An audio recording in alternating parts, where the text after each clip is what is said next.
ಜಾತಿ ನಿಂದನೆ ಕೇಸ್ನಲ್ಲಿ ಬಂಧನವಾಗಿದ್ದಂತ ಬಿಜೆಪಿ ಶಾಸಕ ಮುನಿರತ್ನ ಜೈಲು ಪಾಲಾಗಿದ್ದಾರೆ. ಹೈಫೈ ಜೀವನ ನಡೆಸ್ತಾ ಇದ್ದಂತ ಮುನಿರತ್ನ ಜೈಲಿನಲ್ಲಿ ಸಾಮಾನ್ಯ ಖೈದಿ. ಮುನಿರತ್ನ ಬಗ್ಗೆ ಆದಿಚುಂಚನಗಿರಿ ಮಹಾಸಂಸ್ಥಾನದ ಪೀಠಾಧ್ಯಕ್ಷ ನಿರ್ಮಲಾನಂದನಾಥ ಶ್ರೀ ಹೇಳಿದ್ದೇನು? ಈ ಸುದ್ದಿಯನ್ನ ನೋಡೋಣ.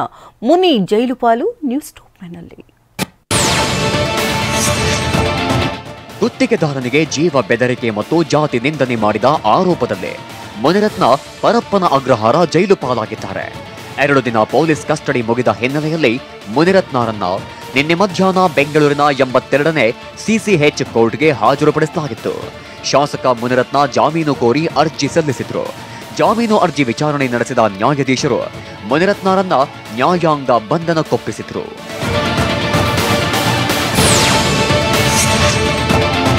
ಮುನಿರತ್ನ ಪರ ವಾದ ಮಂಡಿಸಿದ ಹಿರಿಯ ವಕೀಲ ಅಶೋಕ ಹಾರನಹಳ್ಳಿ, ಇದೊಂದು ರಾಜಕೀಯ ಪ್ರೇರಿತ ಪ್ರಕರಣ ಅಂದ್ರು. ತಿರುಪತಿಗೆ ಹೋಗುವಾಗ ಮುನಿರತ್ನರನ್ನ ಬಂಧಿಸಲಾಗಿದೆ. ಸುಪ್ರೀಂ ಕೋರ್ಟ್ನ ತೀರ್ಪು ಉಲ್ಲಂಘನೆಯಾಗಿದೆ ಅಂತ ವಾದಿಸಿದ್ರು. ಇದೇ ವೇಳೆ ಜಾಮೀನಿಗೆ ಆಕ್ಷೇಪಣೆ ಸಲ್ಲಿಸಲು ಅಭಿಯೋಜಕರು 2 ದಿನ ಸಮಯ ಕೇಳಿದ್ರು. ಇಂದು ಆಕ್ಷೇಪಣೆ ಸಲ್ಲಿಸಿ ಅಂತ ಸೂಚಿಸಿದ ಕೋರ್ಟ್ ಮುನಿರತ್ನರನ್ನ ನ್ಯಾಯಾಂಗ ಬಂಧನಕ್ಕೆ ಒಪ್ಪಿಸಿದೆ.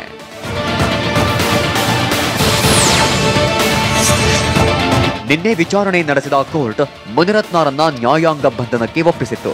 ಕೂಡಲೇ ಪೊಲೀಸರು ಬೆಂಗಳೂರಿನ ಪರಪ್ಪನ ಅಗ್ರಹಾರದ ಸೆಂಟ್ರಲ್ ಜೈಲಿಗೆ ಶಿಫ್ಟ್ ಮಾಡಿದ್ರು.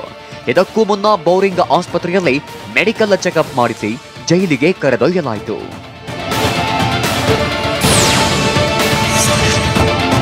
ಇನ್ನು ಪರಪ್ಪನ ಅಗ್ರಹಾರ ಜೈಲಿನ ಕ್ವಾರಂಟೈನ್ ಬ್ಯಾರಕ್ನಲ್ಲಿ ಮುನಿರತ್ನರನ್ನ ಇರಿಸಲಾಗಿದೆ.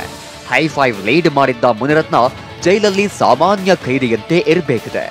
ಇನ್ನು ತಡವಾಗಿ ಜೈಲಿಗೆ ಆಗಮಿಸಿದ್ರಿಂದ ಇಂದು ಬೆಳಗ್ಗೆ ವಿಚಾರಣಾಧೀನ ಖೈದಿ ನಂಬರ್ ನೀಡಲಿದ್ದಾರೆ.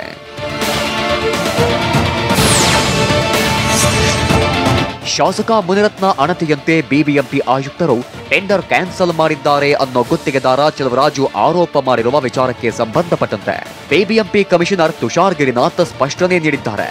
ಟೆಂಡರ್ ಕ್ಯಾನ್ಸಲ್ ಮಾಡೋದು ನಾವಲ್ಲ, ಝೋನಲ್ ಕಮಿಷನರ್ಗಳು ಎಂದಿದ್ದಾರೆ. ಕ್ಯಾನ್ಸಲೇಷನ್ ಇತ್ಯಾದಿ ಮಾಡೋದು ನಮ್ಮ ಕೈಗೆ ಇಲ್ಲ. ಈಗ ಡೆಲಿಗೇಷನ್ನಲ್ಲಿ ಝೋನಲ್ ಕಮಿಷನರ್ಸ್ಗೆ ಜೆಸಿಗೆ ಹೋಗಿದೆ. ಈಗ ಯಾರಿಗೆ ಕಾಂಟ್ರಾಕ್ಟರ್ ಚೇಂಜ್ ಮಾಡಬೇಕು, ಹೊಸ ಕಾಂಟ್ರಾಕ್ಟರ್ ಆಗಬೇಕು, ಇವ್ರು ಸರಿಯಾಗಿ ಕೆಲಸ ಮಾಡ್ತಾ ಇಲ್ಲ ಇತ್ಯಾದಿ ವಿಚಾರ ಏನಿದೆ ನಮ್ಮ ಹಿಂದೆಯೇ ನಾವು ಒಂದು ಡೆಲಿಗೇಟ್ ಮಾಡಿಕೊಂಡು ಕೊಟ್ಬಿಟ್ಟಿದ್ದೇವೆ. ಸೊ ಜೆಸಿಸ್ ಮತ್ತು ZCs ಅದರ ಮೇಲೆ ತೀರ್ಮಾನ ತೆಗೆದುಕೊಳ್ತಾರೆ. ಸಮುದಾಯಗಳ ಬಗ್ಗೆ ಮಾತನಾಡಿರೋರು ಯಾರೇ ಆದ್ರೂ ಕ್ರಮ ಆಗ್ಲಿ ಅಂತ ಆದಿಚುಂಚನಗಿರಿ ಮಹಾಸಂಸ್ಥಾನದ ಪೀಠಾಧ್ಯಕ್ಷ ನಿರ್ಮಲಾನಂದನಾಥ ಶ್ರೀ ಹೇಳಿದ್ದಾರೆ. ಬೆಂಗಳೂರಲ್ಲಿ ಮಾತನಾಡಿದ ಅವರು ಮುನಿರತ್ನ ಮಾತುಗಳನ್ನ ಖಂಡಿಸಿದ್ದು, ತಾಯಂದಿರ ಬಗ್ಗೆ ಹೇಳಲು ಆಗದಂತಹ ಪದಗಳು ಧ್ವನಿಯಲ್ಲಿವೆ. ಇದು ಸರಿಯಲ್ಲ ಅಂತ ಭಾವನೆಯಿದೆ. ಯಾರೇ ಆದ್ರೂ ಕ್ರಮ ಆಗಲಿ ಅಂತ ಆಗ್ರಹಿಸಿದ್ದಾರೆ. ಧ್ವನಿ ಮುದ್ರಣದ ಒಂದು ವಿಚಾರದಲ್ಲಿ ಅದು ಆಯಿತು ಅಂತಂದರೆ ಯಾರು ಮಾತನಾಡಿದ್ರು ಅವರಿಗೆ ಖಂಡಿತ ಕ್ಷಮಿಸ್ಲಿಕ್ಕೆ ಅರ್ಹವಾಗಿರ್ತಕ್ಕಂಥ ಒಂದು ವಿಚಾರ ಅದು. ಬಿಜೆಪಿ ಶಾಸಕ ಮುನಿರತ್ನ ವಿರುದ್ಧದ ಜಾತಿ ನಿಂದನೆ ಕೇಸ್ ಸಂಬಂಧಿಸಿ ಕಾಂಗ್ರೆಸ್ ಮಹಿಳಾ ಕಾರ್ಯಕರ್ತರು ಬೇದಿಗಿಳಿದಿದ್ದಾರೆ. ಬೆಂಗಳೂರಿನ ಕೆಪಿಸಿಸಿ ಕಚೇರಿ ಮುಂಭಾಗ ಪ್ರೊಟೆಸ್ಟ್ ಮಾಡಿ ಆಕ್ರೋಶ ಹೊರಹಾಕಿದ್ರು. 100 ಕಾರ್ಯಕರ್ತರು ಧರಣಿಯಲ್ಲಿ ಭಾಗಿಯಾಗಿದ್ರು.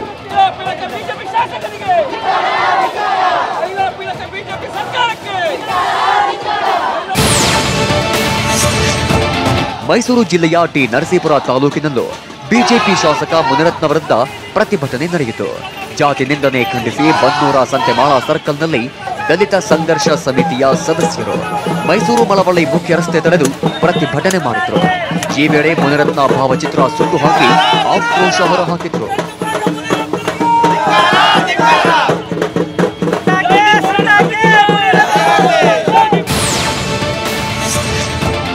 ಜೀವ ಬೆದರಿಕೆ ಜಾತಿ ನಿಂದನೆ ಕೇಸ್ನಲ್ಲಿ ಶಾಸಕ ಮುನಿರತ್ನ ಜೈಲು ಪಾಲಾಗಿದ್ದಾರೆ. ಅತ್ತ ಮುನಿರತ್ನ ವಿರುದ್ಧ ಬಿಜೆಪಿ ಶಾಸಕರ ಕ್ಷೇತ್ರದಲ್ಲಿ ಇಂದು ಪ್ರತಿಭಟನೆ ನಡೆಯಲಿದೆ. ಬೆಂಗಳೂರಿನ ಯಶವಂತಪುರ ಕ್ಷೇತ್ರದಲ್ಲಿ ನಡೆಯಲಿರೋ ಕಾಂಗ್ರೆಸ್ ಪ್ರತಿಭಟನೆಯಲ್ಲಿ ಬಿಜೆಪಿ ಶಾಸಕ ಎಸ್ ಟಿ ಸೋಮಶೇಖರ್ ಭಾಗಿಯಾಗಲಿದ್ದಾರೆ. ಕೆಂಗೇರಿ ಉಪನಗರದ ಹೊಯ್ಸಳ ವೃತ್ತದಿಂದ ಗಣೇಶ ಮೈದಾನದವರೆಗೆ ರ್ಯಾಲಿ ನಡೆಯಲಿದೆ.